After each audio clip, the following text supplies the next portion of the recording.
കൊച്ചിയിൽ നിന്ന് സഹിൻ ആന്റണിയും കോഴിക്കോട് നിന്ന് ബെൻസനും ചേർന്നുകൊണ്ട് നമുക്കിപ്പം ആദ്യം കൊച്ചിയിലെ സാഹചര്യം നോക്കാം അല്ലേ.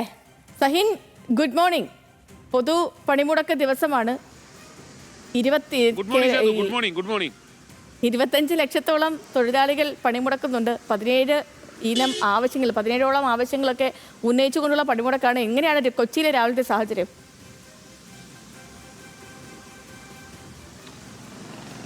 സേതു, ദേശീയ പണിമുടക്ക്, അതായത് 25 ലക്ഷത്തോളം ആളുകൾ പങ്കെടുക്കുന്ന ദേശീയ പണിമുടക്ക് കൊച്ചിയിലും പൂർണ്ണമാണ് എന്ന് തന്നെ പറയേണ്ടി വരും. രാവിലെ മുതൽ തന്നെ വാഹനങ്ങളൊന്നും തന്നെ നിരത്തിലിറങ്ങിയിട്ടില്ല. ഏതാനും ചില സ്വകാര്യ വാഹനങ്ങൾ മാത്രമാണ് നിരത്തിലിറങ്ങുന്നത്. ആ വാഹനങ്ങൾ ആരും തടയുന്നില്ല. പക്ഷേ അത് ആളുകൾ അടുത്ത മണിക്കൂറുകളിൽ എന്തായാലും പാർട്ടി പ്രവർത്തകരും ഒപ്പം തന്നെ ട്രേഡ് യൂണിയൻ പ്രവർത്തകരൊക്കെ നിരത്തിലേക്ക് ഇറങ്ങുമെന്നുള്ളതാണ് മനസ്സിലാക്കാൻ കഴിയുന്നത്.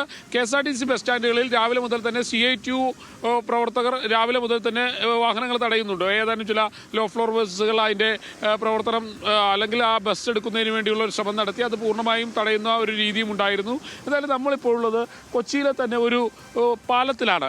ഇവിടെ നിരവധി വാഹനങ്ങൾ കടന്നു പോകുന്നതിനുമാണ്. പക്ഷേ ഇവിടെ രാവിലെ മുതൽ തന്നെ മറ്റൊരു കൗതുകരമായ ഒരു കാഴ്ചയുണ്ട്.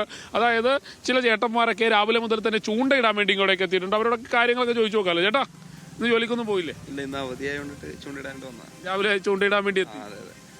അവധി പൂർണ്ണമായിട്ട് അവധിയോട് സഹകരിക്കുന്നതാണ്. ദേശീയ പണിമുടക്കിനോട് പൂർണ്ണമായിട്ട് സഹകരിക്കും. രാവിലെ തന്നെ എത്ര മണിയായപ്പോൾ എത്തി? ഒരു അരമണിക്കൂറായിട്ടുണ്ടാവും ഇപ്പോൾ വന്നിട്ട്.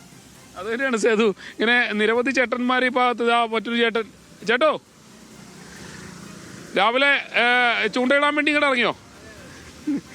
ഇന്ന് ദേശീയ പണിമുടക്കായതുകൊണ്ട് അരുൺ, ഇന്ന് ദേശീയ പണിമുടക്കൊക്കെ ആയതുകൊണ്ട് എങ്ങനെയാണ് രാവിലെ ഈ ചൂണ്ടയിടാൻ വേണ്ടിയൊക്കെ ഇങ്ങോട്ടേക്ക് ഇറങ്ങിയോ?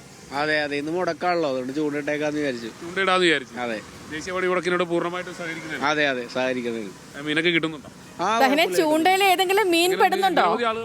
അതെ, കുറെ ആൾക്കാരുണ്ട്. ഇനിയും കുറെ ആൾക്കാർ വരും. അതെ, ചൂണ്ടയിൽ മീൻ പെടുന്നുണ്ടോന്ന് അറിയില്ല. എന്നാലും ഇവരെന്റെ ചൂണ്ടയിൽ പെട്ടു എന്നുള്ളതാണ്. കാരണം രാവിലെ ദേശീയ പണിമുടക്കായിട്ട് എന്താണ് ഇവിടെ സംഭവിക്കുന്നതെന്ന് അറിയാൻ വേണ്ടി നിരത്തിലേക്ക് ഇറങ്ങിയതാണ്. പക്ഷേ രാവിലെ ഒരു കൗതുകരമായ ഒരു കാഴ്ചയാണ്. നിരവധി ആളുകൾ, അവരെല്ലാവരും തന്നെ ഓരോ ജോലിയിൽ ഉള്ള മനുഷ്യരാണ്. പക്ഷെ ഇന്ന് ആരും തന്നെ ജോലിക്ക് പോയിട്ടില്ല. പകരം അവർ ഓരോരുത്തരും ഇങ്ങനെ ചൂണ്ടയിടാനും മറ്റു കാര്യങ്ങളൊക്കെ ആയിട്ട് ഇന്ന് പുറത്തേക്ക് ഇറങ്ങി എന്നുള്ളതാണ്. ഏതാനും ചില സ്വകാര്യ വാഹനങ്ങളൊക്കെ നിരത്തിലേക്ക് ഇറങ്ങുന്നുണ്ട്. പക്ഷേ ഇനി അതെ, ദേവരപാലമാണ്. അവിടെയാണ് ഈ കാഴ്ചയുള്ളത്. കാരണം ഈ ആളുകളൊക്കെ ഈ കാണുന്നത് പോലെ തന്നെ ആളുകൾ രാവിലെ തന്നെ ചൂണ്ടയിടാൻ വേണ്ടി ഇങ്ങോട്ടേക്ക് എത്തി. കൂടുതൽ ആളുകൾ ഇനിയും പറഞ്ഞതുപോലെ തന്നെ ദേശീയ പണിമുടക്ക് പലരും പല രീതിയിലാണ് ദേശീയ പണിമുടക്കിനെ ഏറ്റെടുക്കുന്നത് എന്നുള്ള കാര്യമാണ്. ഇപ്പോൾ ചിലർക്ക് ഒരു അവധി ദിവസം കിട്ടിയൊരു മൂടാണ്, മറ്റു ചിലർക്ക് എങ്ങനെ ഈ ഓരോ സ്ഥലങ്ങളിലേക്ക് എത്തും. കാരണം മുൻകൂട്ടി നേരത്തെ വന്ന ഒരു വാർത്തയാണ് ഈ ദിവസം പണിമുടക്ക് ഉണ്ടാകും എങ്കിൽ പോലും രോഗികളടക്കമുള്ളവരൊക്കെ ഈ സമൂഹത്തിൽ പെട്ടുപോകുന്നത്. മാത്രമല്ല, ഇന്നലെ പ്രൈവറ്റ് ബസ് സമരമായിരുന്നു.